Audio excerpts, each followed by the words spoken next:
It's the final edition of Game Log Monday before the All-Star break. Don't worry, we'll be back after the All-Star break, but that happens next week. We missed you, Big T, last week. It was not a Game Log Monday, not a traditional Game Log Monday last week. Maybe that's why we won, DC. It was a nice night for us because we just, we weren't bogged in game logs and we weren't dealing with the hurtfulness. Very hurtful this weekend, Big T. We got a lot to cover here on this slate in addition to these 9 games. Go ahead and drop your questions in the chat if you have them, and we'll get started here in just a couple of minutes. Big T, we missed you. We really did miss you. But then you had to go and just be hurtful all weekend long. How was your weekend anyway? I mean, you were very hurtful welcoming me back by saying it was much better without me. You guys crushed without me. Don't be saying it was hurtful after you just cut my legs out from underneath me to start the show on Monday. I came ready to rumble today, baby. I came ready to rumble. You attacked me over the weekend. You broke. I don't even remember what I even said. What I even said? Seal of trust. What'd I say? I don't even remember. You screenshotted a private text conversation and shared it. Didn't even say anything, though. With the entire Discord, and oh, by the way, you were dead wrong on the topic. What was it? I don't even remember. I played the Braves on Saturday. What did I say though in the text? You shared my comment with you in text. Yeah, you said they suck. They do suck. There are days to play teams that suck. They won? No, but they put up 6 runs, hit a couple of home runs. You're back to the moral victories again on moral victory Mondays? Came in 20th place with the 2-man Braves in the flagship. I'm not that upset. Yeah, 20th is good. I saw you were getting it done yesterday too, and something I seen you post. Yeah, I got this thing going on this last week. It was probably it was a good week, but could have been like a $75,000 better week if I had put contests that won the smaller dollar ones in the bigger dollar contests. So that's the hard part. I'm still, it is the hard part. I'm still working especially in baseball though, because you don't know like which one. It's just random. I swear, I watch JBC and Bryce and Stats and those guys when they're like doing it. They'll literally make their 150 or whatever, and they'll just randomly click some of them to move over. There's no science to any of it. Just move them over and see what happens. Yeah, so it's a work in progress, but I am learning it, and all these are with Saracens. So I think I have. I don't know, it was like 8 or 9 top 10 finishes over the last week. Only 2 in the mains. So came in 3rd in the main on Friday. And I think last Monday was 6th in the main. So if I could switch these lineups around, which I will, life is going to be very good. So you're coming in hot on Monday. A lot of bragging, a lot of trash talk. This is what the people like on Monday. These are just facts. These are just facts. We had a good day. You weren't here. When you're here, you're back and we had a good day without you here again. We like to have good days when you're here. We like to have good days when you're here. You just happen to not be here, DC. Was he here last week? Well, wasn't here. By the way, I was traveling, DC. I was in a hotel room. I showed up. I answered the bell for work. That's JT. I mean, I never know which version of JT we're going to get here on Mondays, but I like this version. You're fired up.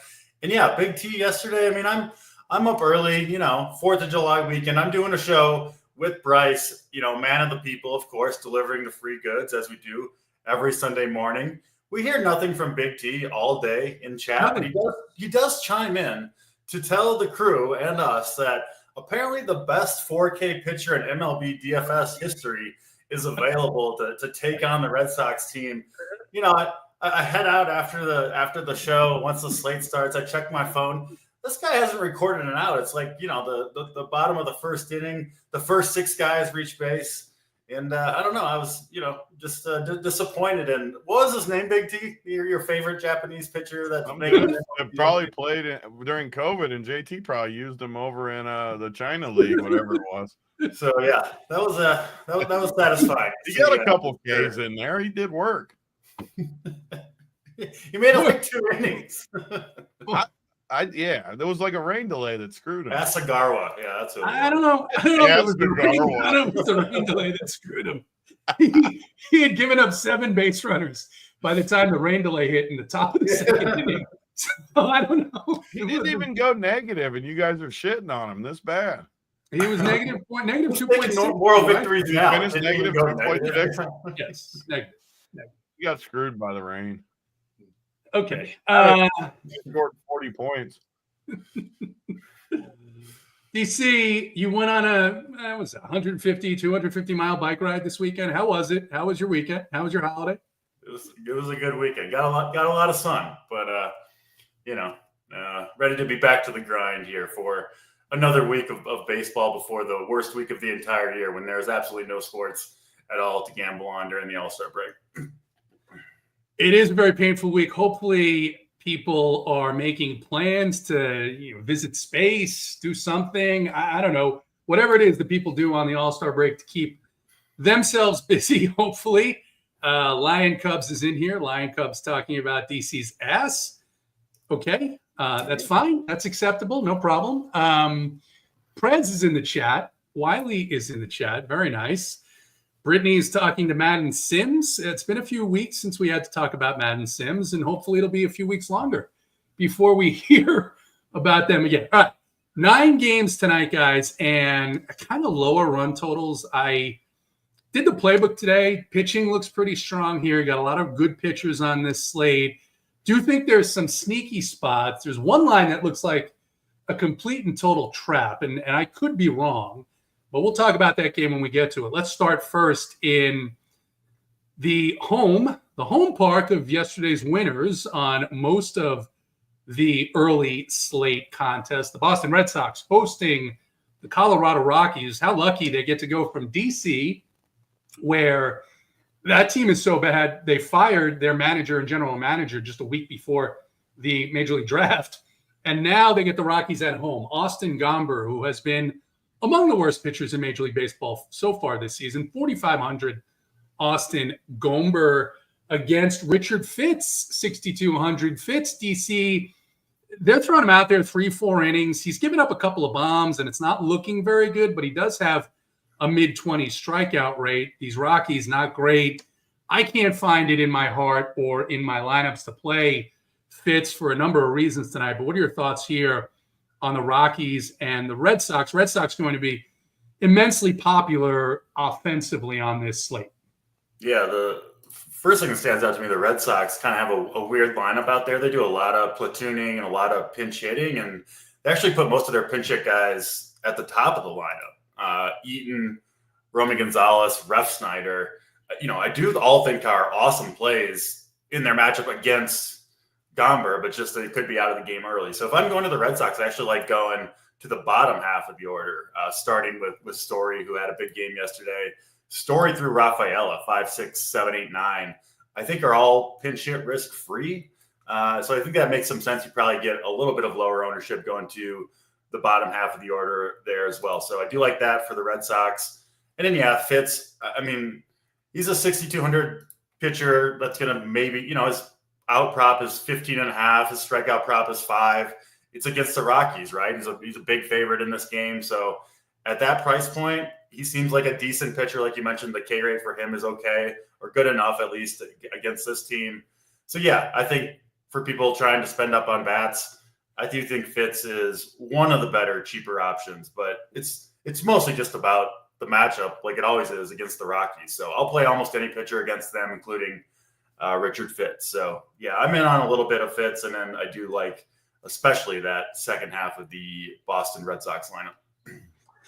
I think it's just hard to get there for me personally with the other available pitchers on this slate. I get the play, though. These Rockies, you could pitch almost anyone against them. I mean, Adrian Hauser almost had a complete game against them in Colorado on Friday night. Big T, not only do we have game logs, but we have a lot of platoon guys in the first game out of the gate here, the Red Sox and the Rockies. What are your thoughts on this one? Yeah, I agree with a lot of what DC said, where if I like Boston, it's definitely these bottom guys who I like a decent amount too. A lot of these guys like Rafaela just keeps hitting bombs for me. Story's been solid. I was going to have that same take where I don't love, don't get me wrong, Eaton 2,500 against a left-hander that's bad. I can't say that's a bad play, but what is he? He's going to be 20 something % owned. I don't know. If you want to play him, I get it. I do. He's cheap and whatever, but I don't know. I'd rather just go to the bottom of the lineup and play some of these guys that you know are going to play more. And I like them too, honestly, like Toro, Rafaela, Narvaez. I don't hate him as a catcher. I like where DC's at here. I wish I could start us out with a good argument, but I like that. I can't play. And then I agree with JT. You guys are going to think I'm sucking up after last week where I got made fun of, but I would like to say that I could play anytime you can play a pitcher against the Rockies, obviously. But as we get to some of these pitchers, there's so many guys that are underpriced tonight that are like 7, 8K in there, maybe even less. I don't have them all up on the screen, but I know there's a bunch of cheap guys in really good spots. So I don't know if I'll get there. And Boston still, I want to pick on Boston. I wish there was anyone but Gomber, because if there was anyone, and that was one of the reasons I know you guys made fun of me, but one of the reasons I liked that guy yesterday is I just hate this Boston team right now. I want to pick on him. Anybody but Gomber. Even if my boy Herman Marquez was on the hill, I'd be throwing him today. Just give me anybody out there to go against the Red Sox. But Gomber, I mean, look at his freaking price. He's $4,500. But I don't know. The Rockies are the worst team ever. I don't know. I'm with DC, though. I don't have a ton of crazy takes. Some of these guys, I always end up clicking the Rockies a little bit, and I never win ever because they're the worst team ever. But I don't know. Some of these prices, just tell me to stop playing freaking Rockies. Please. I played them too much. If 4K Asagaro was the play of the season, 4.5K Gomber's got to be the play of the century, Big T. Get back on the horse. You notice he's not all the way off my sheet yet, just for the record. He's still surviving on there just because of that. There are two guys in this Rockies team that made the playbook as values. One of them is Michael Toglia. After a reassignment to the minor leagues, he's come out hitting the ball again and hitting for power, 3,100. Not terrible against a pitching staff that you could certainly hit against for power. And then Bretton Doyle sat down this weekend to, quote unquote, clear his head. It's tough to play Major League Baseball and lose almost every game. So those guys, fine values, I guess, if you need them, could be.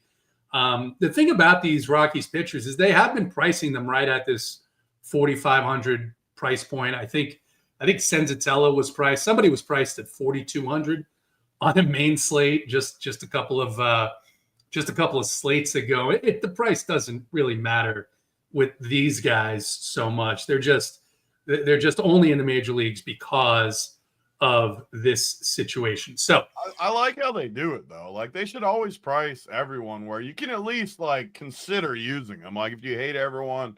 Like sometimes we've talked about playing not on these slates, but like a bullpen guy or something. Like I'd rather play one of these guys than one of those guys.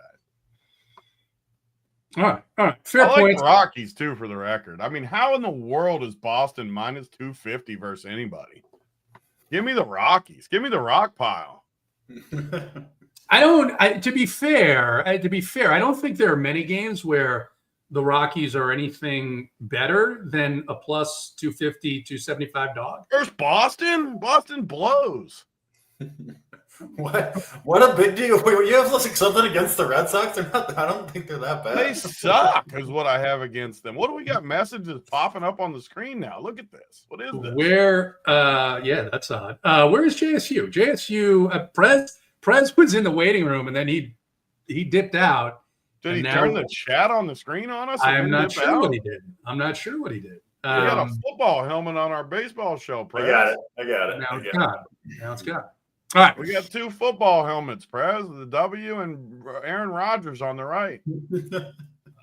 He said he was fixing the issues that you caused. We got 2 football helmets on it. You didn't fix it. All right. Let's move on to the second game of the slate. Big T, as people are alluding to, it is in Cincinnati. Your Reds hosting the Marlins. Jansen Junk, who, by the way, has quietly been pretty good so far this season, 6K flat. Brady Singer, 7,500. Singer's maybe best game of the season came against these Marlins in Miami. Big T, will stick with you. The Marlins and your Reds. What are your thoughts here? Yeah, and I mean the weather looks horrible right now, but as far as the radar, it looks perfect tonight. So that's what always blows my mind about it, because it is literally dumping rain at my house right now. But The weather's supposed to be perfect. Even my daughter going to the game tonight. But I just can't wait to pick on mainly this whole Cincinnati staff right now. There's a few guys I like the young guy. What's the young dude? What's the guy's name? Burns. I like Burns. You guys were all over that too. The one day when he didn't go deep, but he was just mowing guys down again with strikeouts. But Brady Singer is not on that. He's on the list. I have to keep picking on this guy. I can't stop it. Even though he's looked a little better lately, I just can't help myself but to play some of these Miami guys. And I haven't liked Miami much all year, but on some of these shows, we've talked about it where they're a little bit sneaky. I know they're not a good team, but their prices are good. I like the matchup, especially the top of this lineup. Well, we got a lefty, 4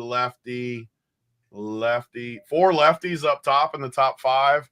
I think you guys will probably make fun of me if I'm wrong, but I think that's 4 lefties up top. I love the top. I don't know how much I like these bottom guys, and you don't really need it that much with the way pricing is tonight. So sometimes I'm like, give me a wraparound we all like and stuff.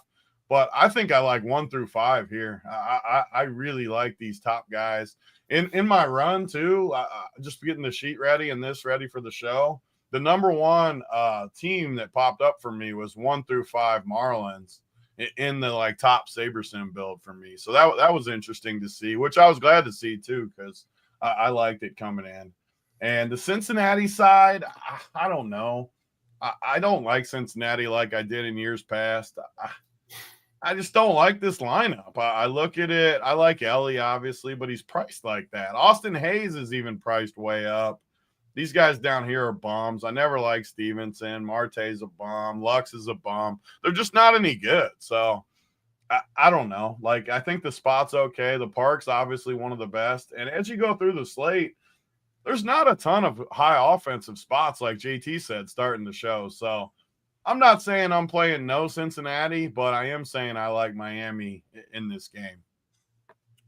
Big T, DC wrote on the playbook about Ramirez, Stowers, and Jesus Sanchez, the massive power that they have. Xavier Edwards, too, has been stealing bases, getting on base, and having the ability to steal bases. Pretty big bonus here for this Miami team. What are your thoughts here on the Marlins and the Reds? Yeah, we're all on the same page on that Marlins top of the order. The 3 guys you mentioned, JT, Sanchez, and Stowers, swinging from the left side, have had big power this year. They've looked really good. Singer just gets absolutely crushed, especially by lefties.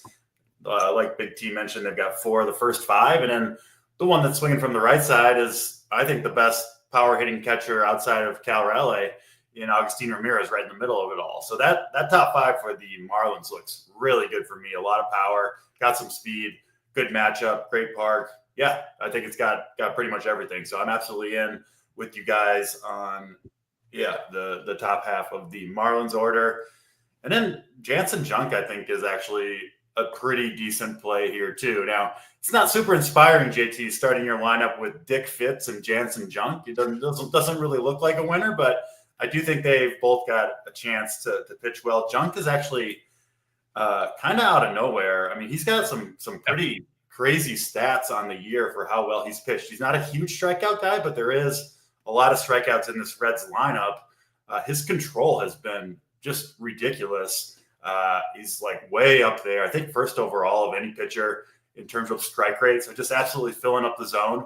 I'll take my chances on a cheap pitcher like that against a team that's, undisciplined. They swing and miss a lot in the Reds. So I do like Junk. I do like him a little bit better than Dick Fitz if you're trying to save some salary. And I think you could play them together if you wanted. But I'm with you guys. I do prefer to spend up at pitching for the most part. But I do think Junk, he's my favorite cheap pitching option on the board tonight.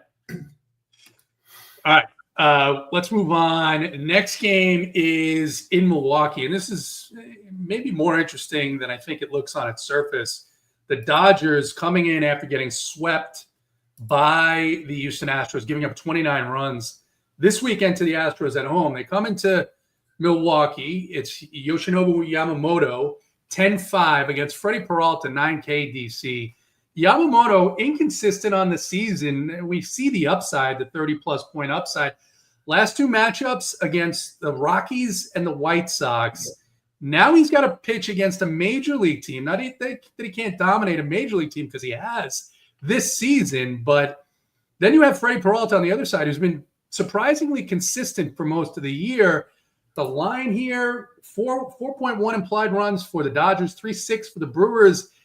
It seems trappish in a way that maybe we should be looking for offense in these spots, given these two pitchers and what they're coming off of. Yamamoto, of course, has been great, but both very inconsistent. What are your thoughts here? You on the pitchers, or can you see a spot where maybe the Dodgers bounce back against a Freddie Peralta that the books always seem to overrate? Yeah, I'm definitely out on Peralta. I don't really play many pitchers against this Dodgers lineup, and I'll stick to that tonight. I think basically all the expensive pitchers are better options than Peralta is. So I'm out on him. I do agree with you on the Dodgers, JT. I mean, I think we all three agree. There's like a weirdly low amount of good offensive looking spots to stack up today. At least in my eyes there are. So when that's the case, give me a low-owned Dodgers stack that obviously can do a lot of damage. Peralta's a good pitcher, but he's, by no means not capable of getting hit hard by this Dodgers lineup. So I do like that call. People that, spending down to pitching and can fit in the Dodgers, I think that does make some sense.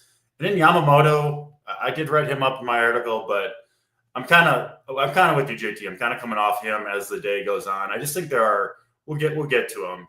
It's DeGrom and Sanchez, I think, that are, in my eyes, pretty clearly better options than Yamamoto is. And it's partly just the matchups, right? He looks like he's been better, but you're going to look good when you face the White Sox and the Rockies in back-to-back starts. So I do have him third among that group as starting pitcher, and he's the most expensive. So I don't see myself probably ending up with too much Yamamoto.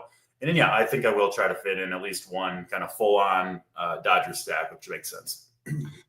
Big T, I mentioned that weekend performance of the Astros against the Dodgers because if the Brewers can get to Yamamoto, this is a pretty tired bullpen for Los Angeles and a bullpen that hasn't been very good in spots. What are your thoughts here on the Dodgers and the Brewers?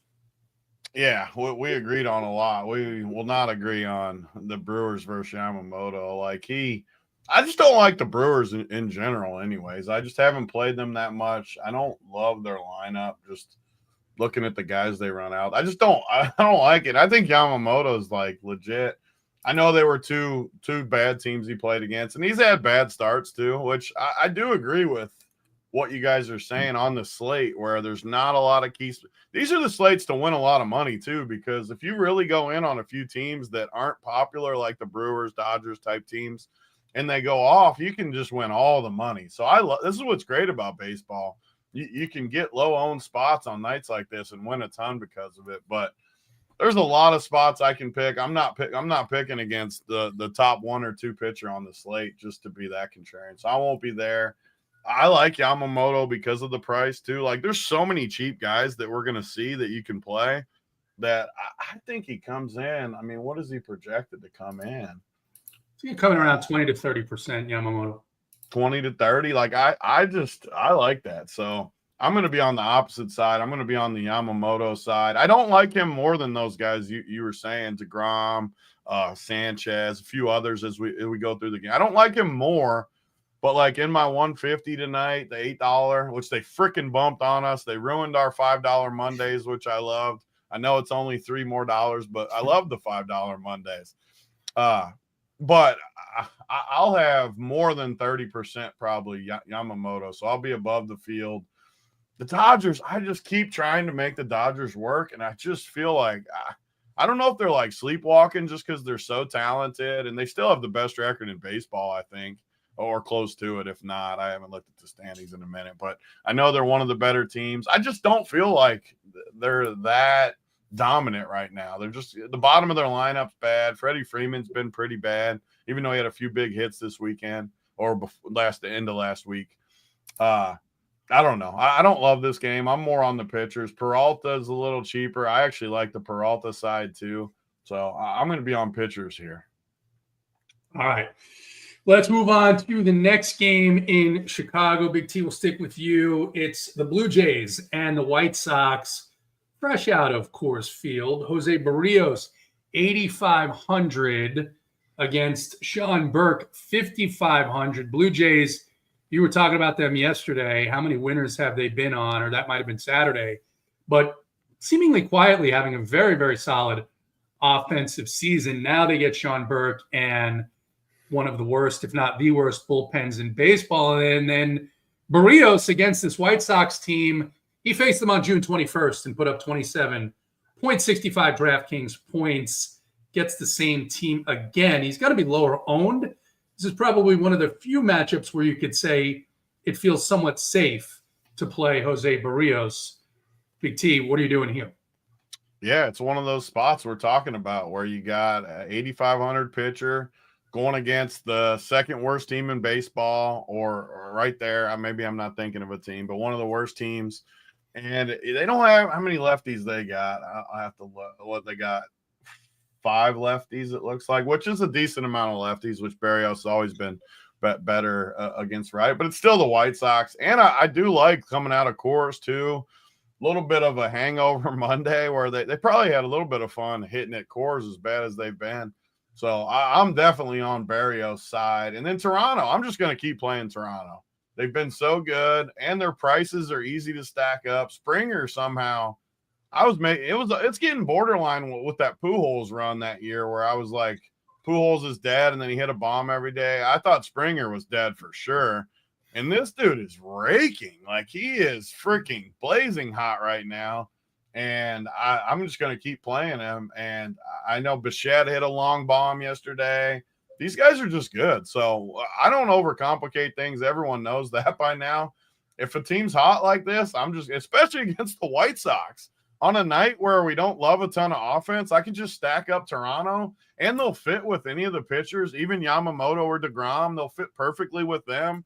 Everything lines up for Toronto for me. So I'm in on Toronto. I'm in on Barrios. The White Sox side, if I was going to go to any White Sox, it would be these lefties, which I don't totally hate, like Tauchman up top. I never really played Benintendi, but isn't Teal supposed to be like a premier young catcher? He's a lefty. I don't know. Pick my spots with some lefties on the White Sox, and then I love Toronto. DC, thoughts on the White Sox here? I think they're a decent contrarian stack against Barrios. Those lefties at the top of the lineup, they got a little bit of power at least, and I just don't think Barrios is frankly that great. He's hittable. He gives up power. So yeah, as a cheap contrarian stack, Benintendi, Teal, Tauchman, yeah, they look okay to me. They actually got 6 lefties counting the switch. Yeah, I don't think Barrios is honestly a very good play on this slate. I think Sanchez is a way, way better option. DeGrom, a way better option. He's just not that cheap at 8,500. But I do definitely agree on the Blue Jays, who are also my favorite stacks. They're talking a lot about Springer, just an insane run. I mean, it'd just be kind of crazy not to play him almost every day when he's just mashing every single day. I mean, what more do you want? Get him in your lineups, reap the benefits. And then the other guy I love hitting, I've been talking about him for a long time too, is Addison Barger. Just another power bat. Kind of seems like the Blue Jays' emergence coincided with obviously Barger's breakout, and then Springer kind of turning back the clock. So this Blue Jays lineup, I mean, I don't really see anything not to like about it against Sean Burke, who's not any good. The bullpen sucks. Pretty good park to hit in tonight. Yeah, and they're obviously hot. So yeah, give me a lot of Blue Jays tonight as well. All right, let's move on to Kansas City. Kansas City, another spot where there may be some rain around game time, but then expected to clear out and be fine. DC, will stick with you. Andrew Heaney, 6,500 against Noah Cameron, 8,100. Royals are going to be popular here. I can't argue, though, against at least mini stacks of this team. And then Noah Cameron, the Pirates, just lacking so much in their lineup. They have very little power. And then since June 1st, a 27% strikeout rate against left-handed pitching. I think Cameron here is another option that you could look at if you're playing multiple lineups at pitcher.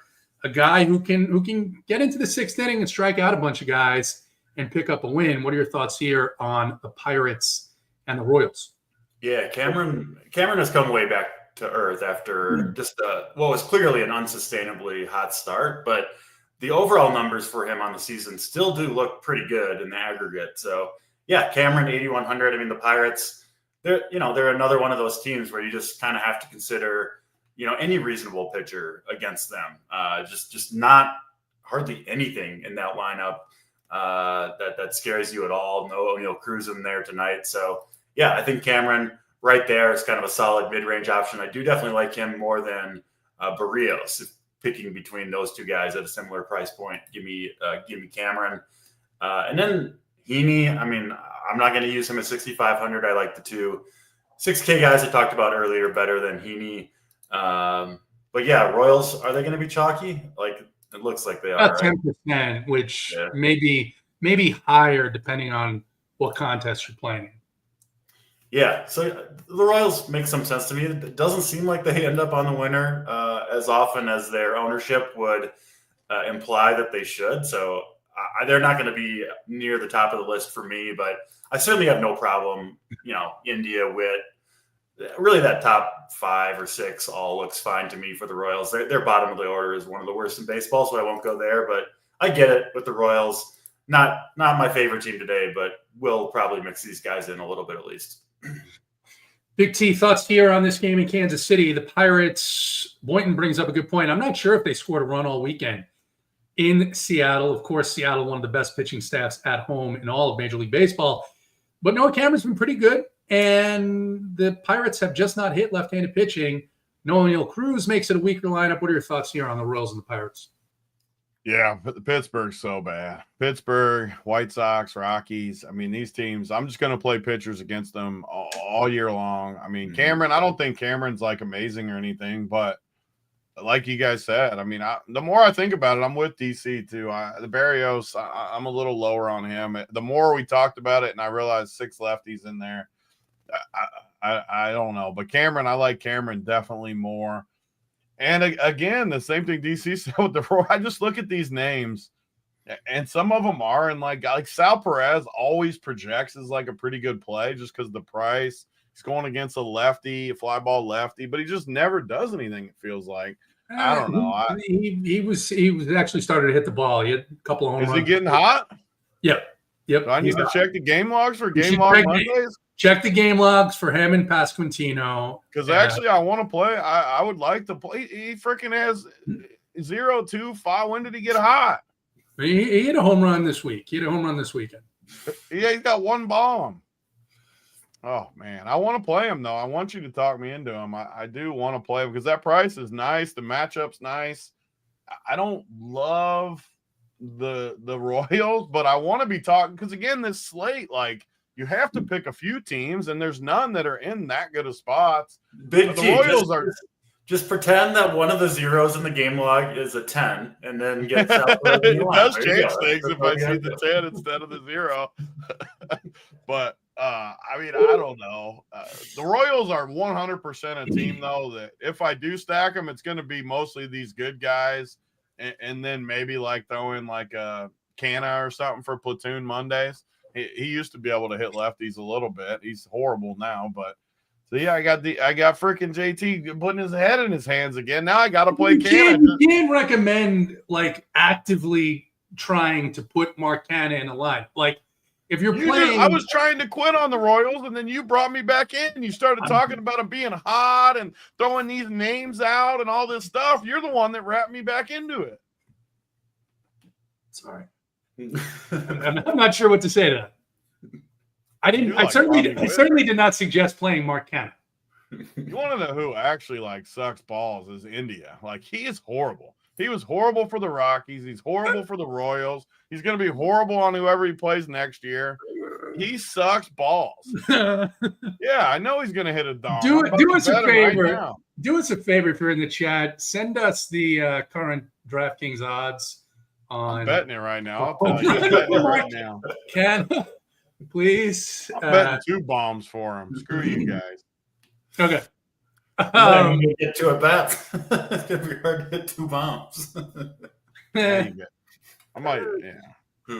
All right. Any final thoughts on this game? Big T? 7-1 is like stealing. 90-1 to hit 2 bombs? Sign me up for 90-1, baby. Yes. No, I don't have any more thoughts. I'm definitely not playing the Pirates, though. The Pirates suck. All right. Next game, the Guardians. Speaking of a team that has been just mostly dreadful, Guardians heading into Houston. Interesting spot, though, here, Big T, for the pitchers. Tanner Bybee, 7K flat.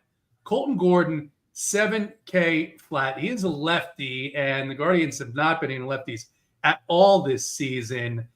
The Astros, as I mentioned, they scored 29 runs over the weekend in Los Angeles. Then they get back to Houston. They put Christian Walker on the paternity list and give half of the rest of the team the day off.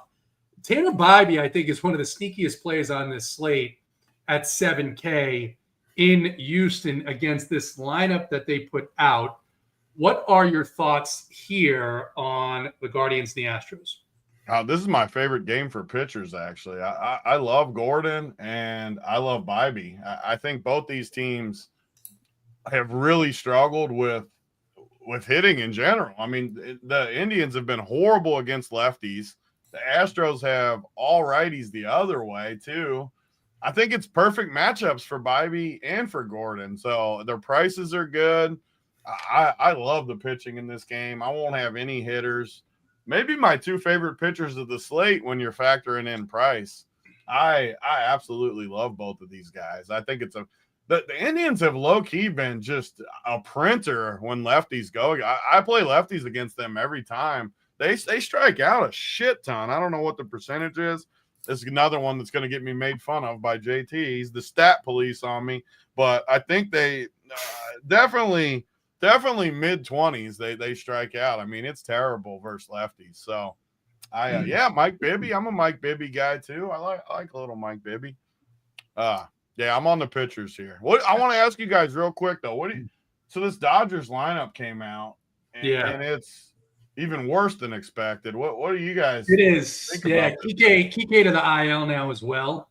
I mean, Kike, I guess, is an upgrade over James Outman, who's now in the lineup. So now you've got it is a little tougher now. There's a little tougher. Not that Kike changes that much. It's just like, man, this team is collapsing in terms of health. How many guys do they have out? They got to have like a couple of guys I'm not even thinking of out. They got to have like 4 dudes out. 5 guys. Offensively, Muncy is out for 6 to 8 weeks. Teoscar Hernandez fouled the ball off this weekend. He's going to be out. They haven't announced how long. And now they put Kike on the IL. I can't think of anyone else they're missing from their lineup. I mean, look at the bottom of this thing. It is bad. Yeah. Edmonds out. All right, Edmonds out. So you got a significant piece is missing here. It's another team where if you stack the Dodgers, I just want to go up top. I know that's boring, but I mean, these guys at the bottom are – although Outman, I mean, whatever. He's 2,000. I can't make fun of anybody that's 2,000, but he is bad. I mean, you're playing Kana for 2,200, so that's the issue with Outman. There we go. You want the matchup? I'll give you Outman. Here we go. I'll call your bluff. No, I don't want to. I don't want either side of it. No, thank you. I'm going to answer your question, though. Cleveland since June 1st, 25% strikeout rate, almost no power. 64 is their weighted run 25. Creation. I was on it. So there you go. All right, DC, thoughts on the Guardians and the Astros. I like Bybee a lot. I really like him at 7K. It's harder for me to get to Gordon. I just don't need to play both of them, so I'm going to go the Bybee side, take advantage of this Houston lineup, maybe a little bit of a hangover as well from a great offensive weekend in Los Angeles. What are your thoughts here on the Guardians and the Astros? Yeah, pretty much in lockstep with you guys on this one. I think this is a game where you look at mostly the pitching. I've played Gordon a decent amount. He's usually pretty good, and like you guys mentioned, the matchup against the Guardians, kind of quietly one of the better ones in baseball for left-handed pitching. So 7K Gordon pitching at home here. Yeah, I think he's solid, but I do prefer the Tanner Bybee side of the equation. I mean, I think this is probably the worst Astros lineup that they've put out all season would be my guess, which we didn't necessarily know, and obviously doesn't seem to be priced in to the 7K Bybee, who I think is quite a bit better pitcher than that price tag would indicate anyway. So kind of think he's underpriced in multiple ways now with the much better matchup.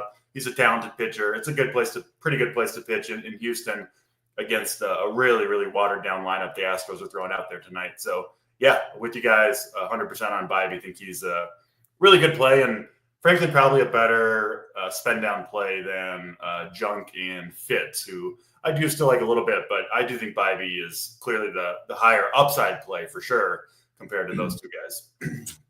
AJ Worth says, why get cute with Bybee on this slate? Red Sox bats are so cheap. You play the cheap pinch hit risks in the Red Sox lineup, and we'll play Tanner Bybee, and that's fine. I don't think it's getting cute when you've got a 7K pitcher with 30-point upside. I mean, that's Bybee is not getting cute. Yeah, I don't think so either. Playing some of those other guys, let him have it. And some of those guys is getting cute.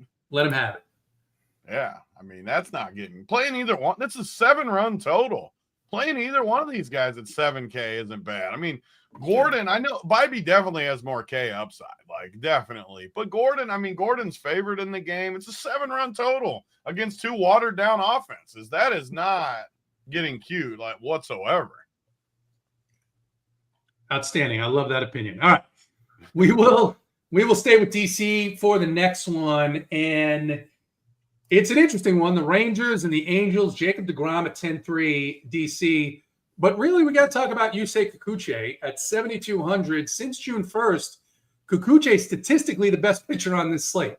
35% strikeout rate, an amazing xFIP right around 2.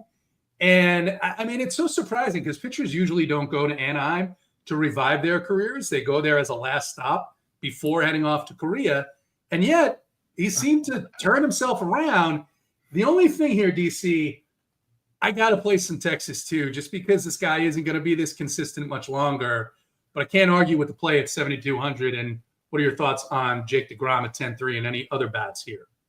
Yeah, deGrom to me is my favorite pitcher on the slate, especially if we're spending up. He is expensive at 10-3. He's just been awesome all season long. He's not, quite the pitcher that he was in his prime, but yeah, he's been fantastic. He's been consistent. He gets a really high K upside Angels matchup here. There is some risk that this Angels team does have some power, but deGrom really doesn't give up much power at all, especially to right-handed bats. So I think he'll be pretty safe from the long ball, and I think he'll pitch deep into the game, be efficient. Yeah, and the strikeout should be there for him as well. So I'm absolutely in on deGrom, and yeah, Kikuchi. I mean, it does seem like he goes on these runs every so often. Maybe once a season where he just somehow becomes unhittable for a month stretch or whatever. And I mean, he's certainly in it right now. He's been absolutely dominant, like you mentioned, JT. The strikeouts have been off the charts.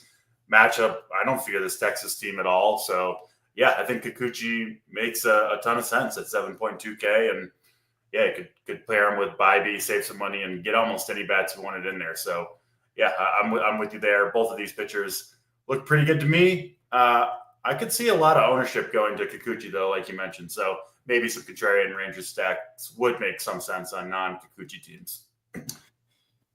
Big T, Uncle T wants to talk to me about pronunciation, which is very upsetting. I obviously misspoke. It's Kikuchi. Fuck everyone.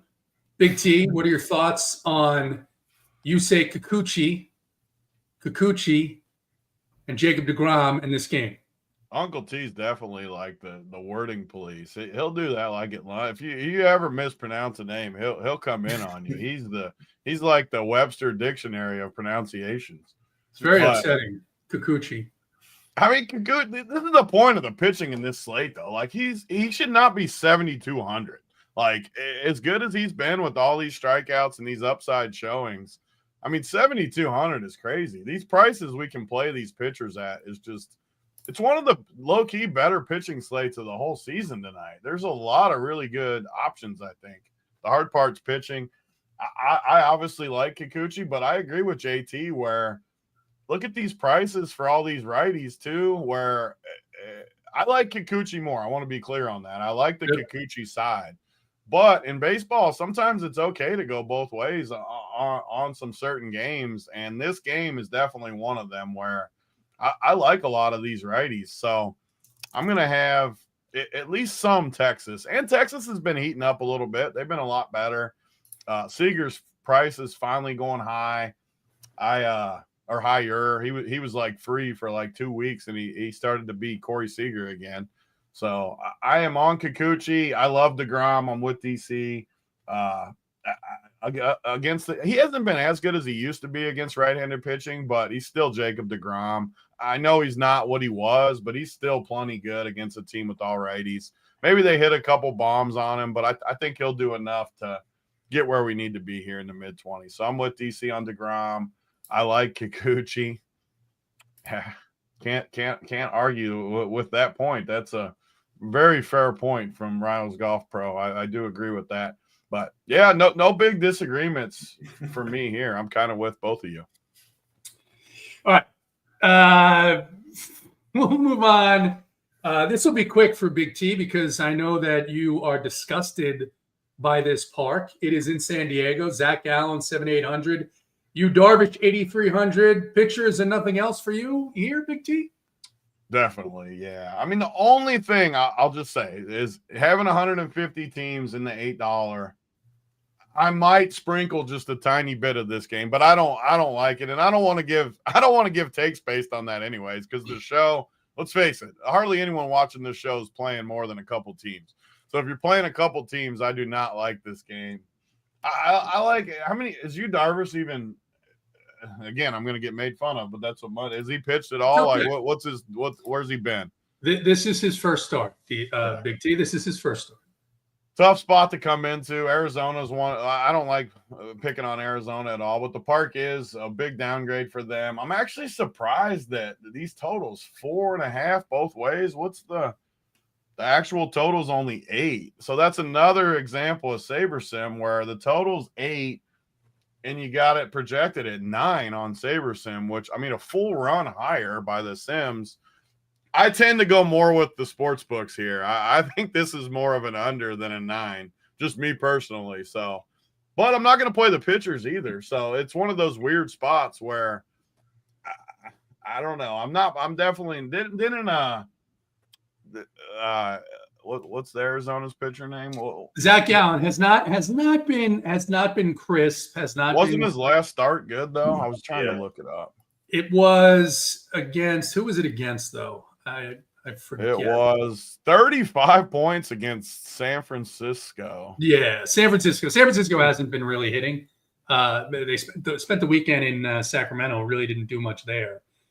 I just can't talk about how impotent they've been in the next. I don't think you want these pitchers, Big T. I don't think you want. Yeah, no, I'm not going to. I was just, I mean, because you do need some offenses, though. I was trying to pick some holes in. I think the Diamondbacks are a little bit sneaky here. Listen, we don't want to play stacks in San Diego very often. That's all true, but they still have big games. And Darvish, I mean, it's his first start. He hasn't even been pitching in competitive games. He's been pitching in like simulated bullpen games, like not even minor league starts. So, who knows what type of version of Darvish we're going to see. He's obviously getting up there in age a little bit. And one of the very easiest pitchers to steal bases against in all of baseball. I think this top 4 for the Diamondbacks, Carroll's back in the lineup, Marte, Perdomo, Naylor, all these guys are good hitters and will, I think, get going on the base paths if they get opportunities. Obviously, you've got Suarez, who's got like 30 dongs on the season to wrap it up, the 5-man stack there. So it's not my very favorite because, Darvish, we still expect him to be a pretty good pitcher. The park isn't good. The bullpen is good behind Darvish, but it's a tough night, I think, for our offenses to find high upside. And I do think that the Diamondbacks have it for, the stolen base upside and just the chance that Darvish isn't sharp. I mean, we see him, he's not the greatest pitcher in the world anymore anyway, and we don't know what kind of version of him we're going to see. So I do like the Diamondbacks a little bit as a contrarian stack. The other thing to mention here is that some of these, the Padres have been just quiet in terms of power, and it looks like maybe Xander Bogaerts and Jake Cronenworth are starting to hit the ball a little harder, maybe see the ball a little bit better. Gavin Sheets, I think, hit a couple of balls hard this weekend. So it's an unlikely spot, but potentially a spot where you're going to see some runs on a slate where it's really hard to find some. So let's move on to the last game of the slate. Any more questions? Go ahead and drop them. DC, we'll stick with you. Christopher Sanchez, 8,800. Landon Roop, 6,700. Phillies and the Giants. Usually don't target offenses here. Certainly not going to be all that interested myself in the Giants. You mentioned Christopher Sanchez. Probably a little bit too cheap here. And it looks like he's not going to be nearly as owned as he should be for the type of pitcher he's been and for what left-handed pitching has done to this Giants team. I mean, Jacob Lopez, I think he had 8 strikeouts last night. JP Sears crushed them a couple of nights before. It's been a good matchup in the last several weeks for pitching against the Giants. What are your thoughts here, Phillies and Giants? Yeah, I'm with you on Sanchez. I mean, he's been excellent all season, but it does seem to be even rounding into better form at the moment. And this Giants team just hasn't hit anybody. And I do think their lineup looks even worse to me against lefties now. And yeah, I mean, I kind of think Sanchez should just be able to mow through this lineup easily. I think he's one of the pitchers that can give you 7+ innings. You know, we saw his teammate Zach Wheeler get the complete game. They'll let Sanchez go too. So I like him a ton on, stacks where where I'm getting cheaper bats in there. I do really like the Sanchez DeGrom pairing, but there are obviously cheaper ways to go too. If you like, Bybee, Colton Gordon, Kikuchi, all those guys look fine. But my initial pairing was Sanchez and DeGrom, and I do think that'll be my core tonight for pitching.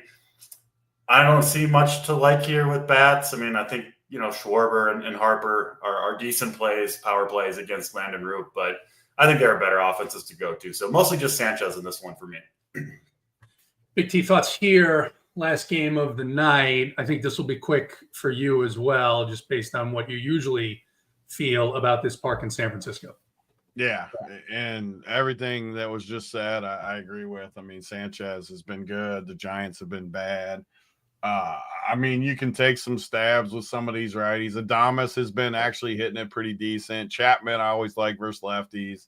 Wilmer's like Wilmer got ice cold, though, after his hot start. I mean, you can take some stabs. You're going to have to take some stabs on this slate on stuff you don't like, but I'm definitely with DC. Sanchez is I think he's my top pitcher at that price. Just looking at it, I think he's my top guy. So I'm definitely there. And I'm not playing Roop for sure, but I don't love Philly either. It's kind of the story of the slate where I'm not going to like this park. It's only 60 degrees or something out there. I'm sure the ball's not going to be traveling anything crazy. So not a ton, but I'll take some stabs on Philly just because of the slate. I'm going to spread around a little bit more than I usually do hitting-wise tonight. So, because if you hit the team that goes off tonight, which is harder said than done, but you're going to have a chance to win a lot tonight with how I see this slate going. And I have a feeling it's going to be a random team that just breaks this slate. So don't be scared to go in there and take a few weird chances tonight on some teams. Fair point, keeping in mind, too, the Giants going from Sacramento, one of the smallest parks in Major League Baseball, back to their home park in San Francisco. So pretty significant shift there. All right, that does it for the games. Big T, we'll start with you. Which pitcher is going to be most important to your success tonight? It'll probably be Sanchez. Honestly, I like the best. But as far as like who I think will be lower owned that I love, Gordon. I think Gordon's my sneakier guy that will be key for me this evening. DC, thoughts here on the most important pitcher to you tonight? My preferred combination is DeGrom and Sanchez, but I do think this is a slate where maybe you focus, on getting your offenses right first, your stacks right, because I think you could pay up for pitching if you want. There's DeGrom, Sanchez, two guys I really like up there. There's guys in the mid-range that we talked about that we think are pretty good plays, and even some cheaper arms that I think are viable. So, which offenses those will be is obviously hard to say for sure. But yeah, I do think you can kind of build around your stacks and fit in the pitchers that fit, because I do think there's a lot of reasonable ways to go at pitching. For me personally, it's going to be Tanner Bibee. I'm going to have a lot more than the field on. Certainly like the other pitchers that I wrote up on the playbook, but Bibee for me is a guy who feels underpriced in an underrated matchup here, given the circumstances in Houston. DC, will stick with you. Most important offense and contrarian offense to you tonight. My number one stack's the Blue Jays. I'm sure they're going to be popular. I think they should be against Sean Burke and the White Sox, but they are my favorite stack. And then we'll go to the Marlins. Did like them yesterday, didn't come through, but I'm back on it against Brady Singer in Great American Ballpark. Seems like a really good spot for that top half of the Marlins lineup. Big T, thoughts here. Favorite offense and then favorite contrarian offense. Yeah, I'm with DC again. I mean, I feel like we've been more in unison tonight than we have been. I don't know if I've made fun of them the whole show. I don't know if that's good or bad, but not good. We're definitely lined up because I like Toronto. And the more I look at it, like how popular is Boston going to be? They might set a record for ownership tonight with a 10 total against the Rockies at home against the lefty. You got all those cheapies up top. I mean, they are going to be in. I think DC's best point of the whole show was that first take where if you get lower on these top 3 or 4 guys and you get higher on these bottom guys, I think that's a pretty good take. And man, if Nate Eaton goes off, everybody's going to have him anyways. You're not gaining anything on the field. So I'm definitely going to be under on these Red Sox. But so Toronto's my top one. God, I don't want to just totally agree. Miami was going to be mine, but I think the two, like after we've gone through all the offenses, I honestly think this early window of these shitty teams, the Rockies, the White Sox, the Reds, I think one of those 3 teams could be my sneaky team, or I'm going to get a little heavier, even though they all suck and they'll probably let me down. I like the matchups better. Like I like this matchup. I like this matchup, and I like this matchup, even though the teams suck. So you got to get a little lucky, but I feel pretty good about those shitty early offenses. Big T, I think you're right in that, and you said it a few minutes ago, where it's going to be a random team. It's going to be something that nobody expects to happen on this slate because offense isn't clear cut. And so on slates like this, it's good sometimes to take a look at which one of these top pitchers, just based on how they've been pitching, is pitching way, way over their head. And I can't make a case for anyone that's doing that more so than Yusei Kikuchi. So I'm going to play Kikuchi at about, it depends on how popular it is. Let's say 20%, but I'm also going to have at least 10% of these Texas Rangers 5-man stacks because at some point those home runs are going to come again, and there's not going to be a warning. It's going to be a game where he just simply implodes. I'm going to hope it's tonight, and we'll take it from there. So core plays are going to be up. The playbook is done and up. The slate builder will be up. People will be in Discord helping out with questions. Not so much 3v3s, but 1v1s and 2v2s. Plenty to talk about in Discord up until lock for DC and Big T on Game Log Monday. Enjoy the All-Star break. But first, good luck in your contest tonight.